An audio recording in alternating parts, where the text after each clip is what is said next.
আজকে সকালে উঠে ঠিক করেই ফেললাম আমার এই অগোছালো ক্যাবিনেটটাকে আজকে গোছাতেই হবে। অলরেডি অনেক স্কিন কেয়ার প্রোডাক্টও এসে গেছে নতুন, তাই ব্রেকফাস্ট করে নিয়ে জোর কদমে লেগে পড়লাম কাজে।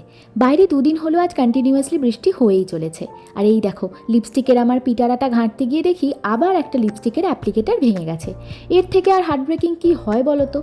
যাই হোক, আজকে বিকেলের দিকে আকাশটা যদি পরিষ্কার হয়ে যায়, ইচ্ছা আছে একটু গঙ্গার ঘাটে যাওয়ার।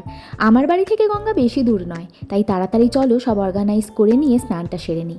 আর এই রকম ওয়েদারে লাঞ্চে সবার বাড়ির মেনুতে তো একটা জিনিস থাকবেই, সেটা হলো খিচুড়ি। হ্যাঁ, আমার বাড়িতেও হয়েছে আজ। আর তার সাথে ছিল আলু ভাজা, পটল ভাজা, পাঁপড় ভাজাও। তারপর লাঞ্চ সেরে নিয়ে বাইরেটা বেরিয়ে গিয়ে দেখলাম আকাশটা এখন আগের থেকে অনেকটা পরিষ্কার। ভালোই লাগছিল বেশ। এত গরম পড়েছিল, আর তার মধ্যে বৃষ্টিটা হওয়াতে আগের থেকে ওয়েদারটা অনেকটা ঠান্ডা হয়েছে। দিন ভাবলাম একটা মুভি দেখি। গেস তো অলরেডি তোমরা করেই নিয়েছো মুভিটার নাম, তো চলো এবার বলো কারা কারা এই মুভিটা দেখলে।